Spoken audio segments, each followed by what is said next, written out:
I, 48F, am at my wit's end with my daughter Shelly, 23F, and her boyfriend Alex, 28M.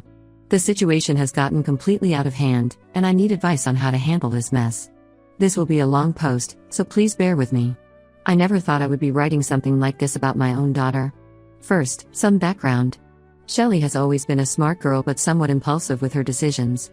After her father passed away when she was 10, I met Tom, 51M, and we got married when she was 12. Tom has been an amazing stepdad, always treating Shelly like his own daughter. He even paid for her college education and helped her get her first apartment when she graduated. 6 months ago, Shelly moved back home after losing her job at a marketing firm. She had worked her way up to junior account manager in just 2 years, but got laid off during company restructuring.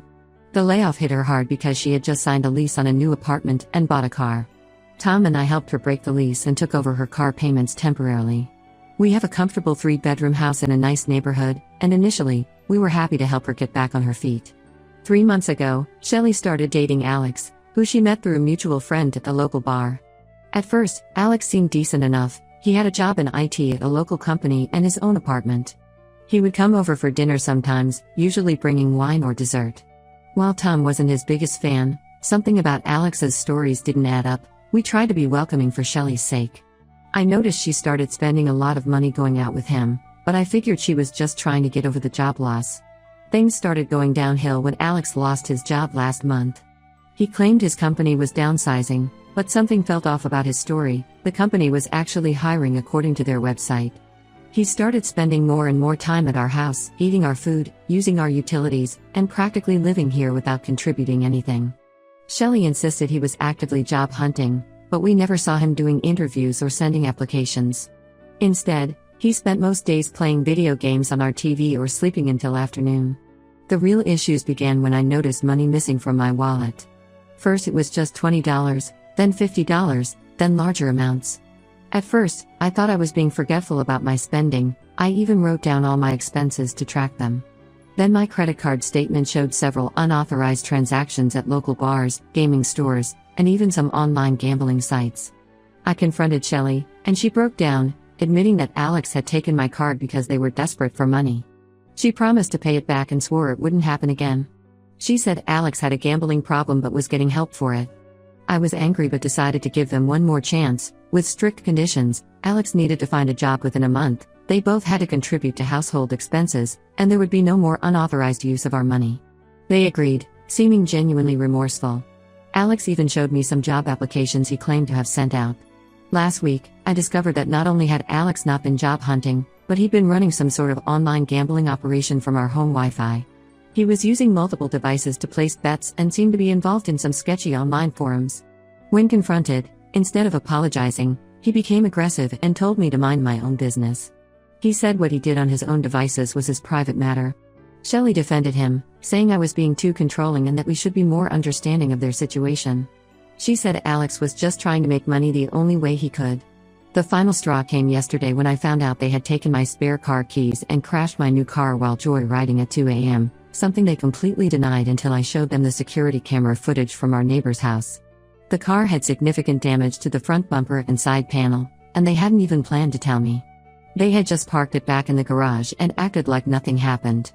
When I showed them the footage, Alex actually laughed and said it wasn't a big deal since we had insurance. I told them they needed to leave immediately. Shelly started crying, saying they had nowhere to go and that I was being cruel. She brought up how her real dad would never treat her this way. Alex had the audacity to suggest that we should pay for the car repairs since we're more financially stable and have good insurance. He said it was partly our fault for keeping the spare keys where they could find them. Tom backed me up, saying they had crossed every reasonable boundary, but Shelly accused him of never really being her father and just wanting to get rid of her. She said he was jealous of her relationship with Alex. Now they're both upstairs, refusing to leave, claiming tenant rights since they've been here over 30 days. Shelly is threatening to cut contact if we force them out, and she's been telling family members that we're throwing her out on the streets for no reason. She's called my sisters and even Tom's parents, spinning some story about us being controlling and trying to ruin her life. I feel terrible about the situation, but I don't think I'm wrong for wanting them out. They've stolen from us, lied repeatedly, and shown zero respect for our home or belongings. The unauthorized charges on my credit card total over $3,000, and the car damage is estimated at $4,500. Still, she's my only daughter, and I'm worried about what will happen to her with Alex, who clearly has a negative influence on her. I can see she's changed since meeting him. She's become secretive, defensive, and seems to have lost all sense of responsibility. My husband thinks we should proceed with formal eviction and possibly press charges for the theft and car damage, but I'm torn. Am I being too harsh? Should I give them another chance? I need outside perspective on this situation. Edit. Thank you for all the responses. To clarify some points, yes, we have documentation of the theft and unauthorized card usage, but we didn't file a police report because Shelley begged us not to, saying it would ruin Alex's future job prospects.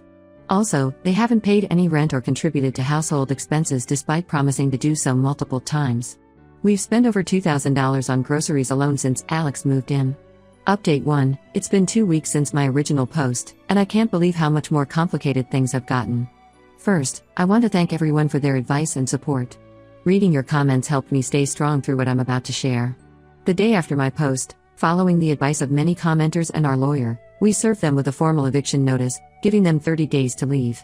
We had a police officer present when we delivered the notice, just to be safe. Their initial reaction was pure shock. Shelley's face went white, and Alex actually laughed, saying we couldn't be serious. I don't think they believed we'd actually go through with it. Then things got really ugly. That same evening, Alex started making posts on social media about how Tom had physically threatened him with a baseball bat, completely false, and that we were discriminating against him because of his ethnic background, also false. We didn't even know his background until he mentioned it in these posts. He even tried to claim that he had partial ownership of our house because he fixed a leaking faucet and painted one wall in their room. He was telling everyone that he had invested money in home improvements and we were trying to steal his investment. The real bombshell came the next day when my sister Janet called me in tears. Apparently, Shelley had been telling everyone in the family that she was 3 months pregnant, and we were heartlessly throwing out an expecting mother in the middle of winter. She had even sent a fake ultrasound picture to some family members. We later found out she downloaded it from Google. I confronted her about this, and after hours of denying it, she finally broke down and admitted it was all made up. She said she thought if people believed she was pregnant, they would pressure us to let them stay. But it gets so much worse. While Tom was cleaning the garage that weekend, he found some suspicious shipping labels. After a quick search, we discovered that Alex had been selling our belongings on various online marketplaces, including my deceased mother's jewelry collection that I had been saving to give to Shelley on her wedding day. These were irreplaceable family heirlooms, including my grandmother's engagement ring. When confronted, Shelley first claimed they were just holding the items for safekeeping because they thought someone had been breaking into houses in the neighborhood. But we found most items in their room, carefully packed and ready to be shipped to buyers, along with a notebook containing a list of our valuables and their potential resale values. We immediately called the police to file a report about the theft. Shelley became hysterical, throwing herself on the floor, saying we were ruining her life and Alex's future. She screamed that we never loved her and just wanted an excuse to get rid of her. The police documented everything and took photos of the packaged items, but suggested we handle the eviction through proper legal channels since they've established residency. They did say we could press charges for the theft, though. The most heartbreaking part was what happened next. While gathering evidence of the theft, we found Shelley's laptop open in the living room with her notes app visible. She had been keeping a detailed log of their plans to sell more of our things to fund Alex's gambling habit. She actually wrote that we deserved to have our things sold because we were too well off and needed to learn to share our wealth. She even listed my wedding ring as a future item to sell, noting that since I work from home, I wouldn't notice it missing for a few days. Tom is beyond furious and wants to press charges for both the theft and the credit card fraud from before. He says Shelley is no longer the person we raised and that she's chosen her path. Some family members, though, particularly my older sister and my aunt, are saying we're being too harsh and should help them instead of pushing them away. They keep bringing up how Shelley lost her father young and might be acting out because of unresolved trauma. But after discovering all these lies and calculated plans to steal from us, I don't know how we can ever trust them again. For now, they're still in the house but barely speaking to us. We've moved all valuables to a safe at my sister Janet's house, the one who's actually supporting us, not the one defending Shelley.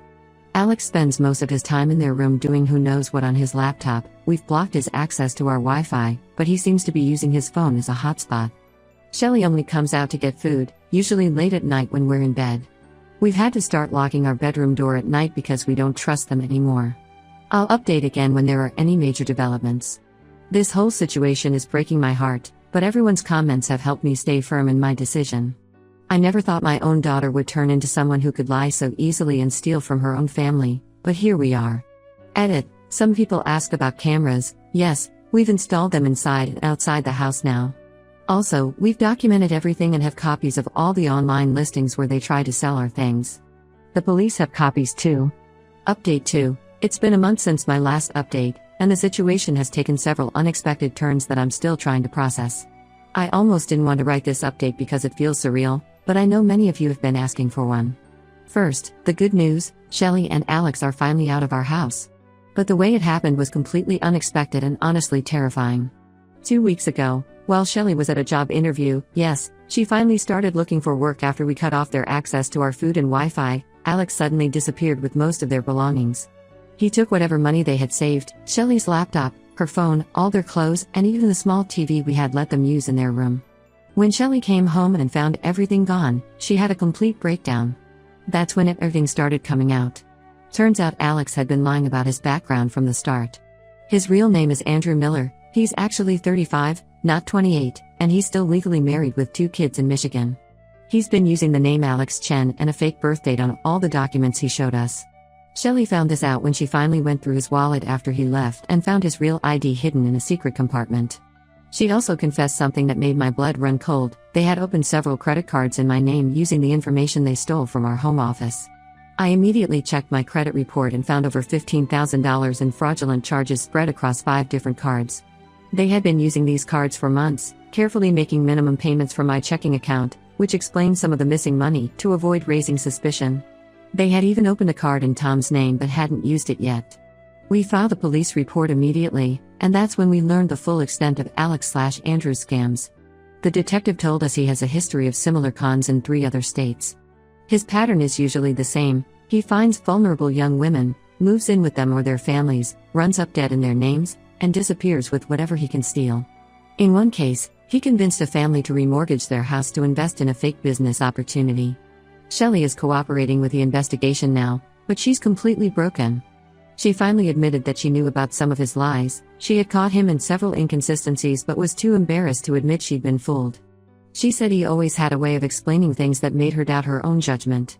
She also revealed that he had been pressuring her to convince us to add him to our house deed, claiming it would help his credit score for their future together. Tom's reaction surprised me.